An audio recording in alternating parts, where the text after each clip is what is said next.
the back by a Kenosha, Wisconsin police officer in front of his 3 young children.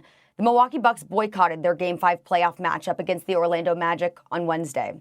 The NBA later announcing the remaining games scheduled for Wednesday and Thursday would be postponed and rescheduled at a later date. Now, play could resume as early as this weekend, but meanwhile, Donald Trump had this to say about the NBA yesterday.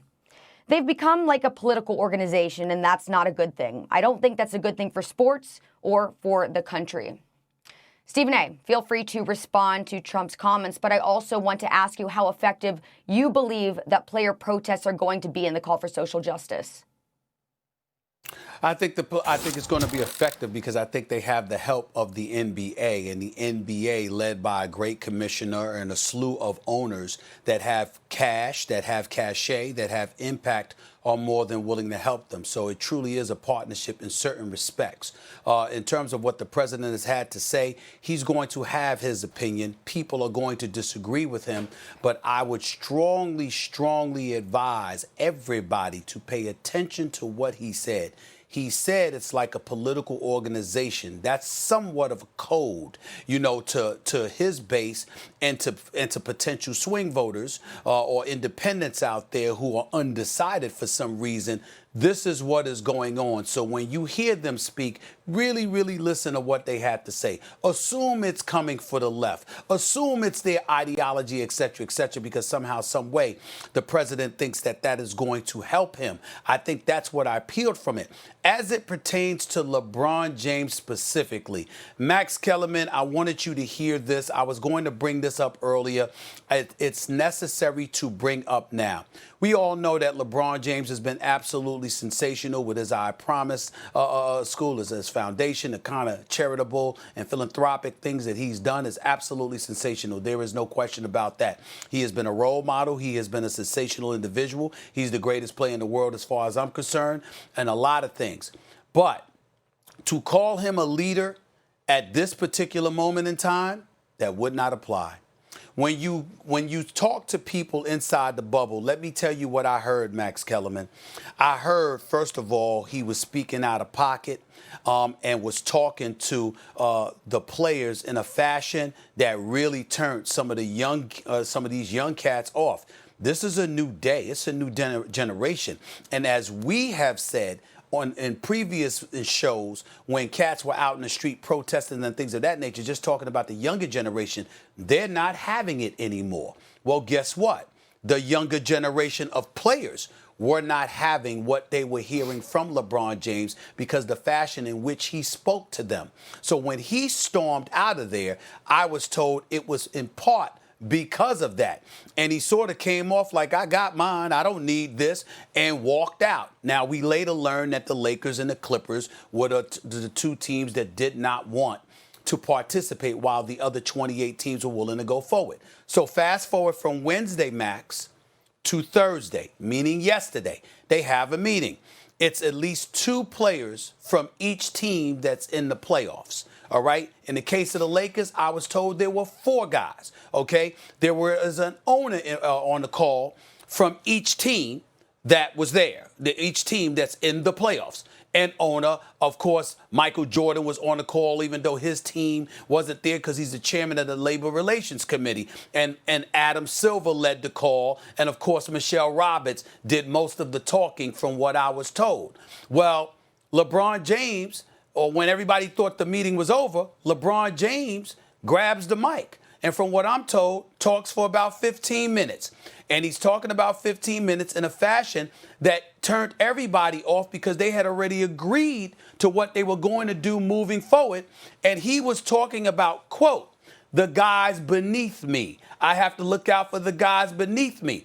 To the point where you had people saying, what the hell you mean beneath you? Now, they didn't say that to him, but they certainly said it to people like myself, Woj, and others who are covering that meeting. He came across as if he was the king with some crown and what have you. And it was a real turnoff. Why is this relevant, ladies and gentlemen?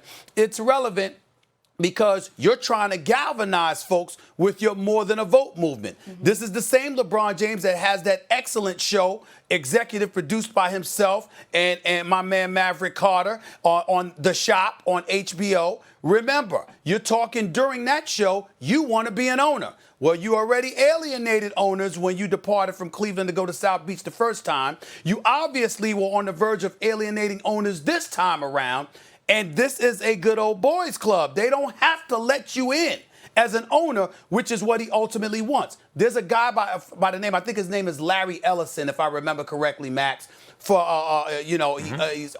associated, he owns the Oracle, some software company. He's worth billions. Yeah, this guy Larry has Ellison been trying to become an NBA owner for years. They won't let him in. So for LeBron to have these aspirations, but really turning people off the way that he has, some of the players, executives, owners, LeBron James needs to be careful. He usually sees the forest from the trees, Max. Over the last 2 days, that was not the case. He turned a lot of people off by how he tried to come across as if he were big time. He needs to be careful about that, from what I've been told by numerous people that were present. And what was he talking about in those 15 minutes? Reporting. Just that they shouldn't play the rest of the season? What was the crux of his argument? No, he was just giving his opinion about his argument, Max and Charlie, was that he was trying to say to the owners, we need y'all support. Are y'all going to do this for us? Are y'all going to do that for us? We need this. And everybody was like, we've already agreed. We're willing to do whatever you need us to do to help you. What are you talking about? And by the way, if you're going to speak and you call yourself a leader, why are you the last one to speak instead of the first one to speak? This is the kind of attitude. I don't know if they told him that directly, but I know several people have communicated to me what transpired in that meeting. Even folks that weren't in the meeting have heard about the reading.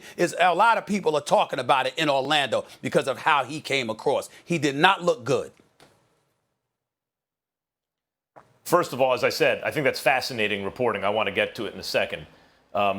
We started off by quoting Trump's comment that the NBA is like a political organization right now. I can see why he would say that, or why. I think that's a reasonable statement to make.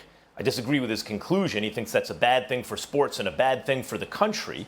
Well, I disagree with that conclusion, unsurprisingly. I think it's a bad thing for the status quo. I think part of, as I keep saying, revanchist, make something again, right? Like make something the way it used to be. We want it before civil rights. We want it before, way back in the old days when it was great for us. Who's the us? It wasn't great for everybody. When he says bad for sports and bad for the country, it's bad for the status quo, and the status quo has not been good for everyone. Now to LeBron James. Stephen A., that's fascinating reporting. I think I always cut LeBron some slack here, and it's because he has been anointed. He has been the chosen one since he was a teenager. He is a cross between Michael Jordan and Magic Johnson. He's going to be the greatest player of all time. And all these expectations on him. Cameras on him. At ESPN, we're televising, I believe the McDonald's game, right? His last game in high school. I was there in D.C. doing Around the Horn at the time.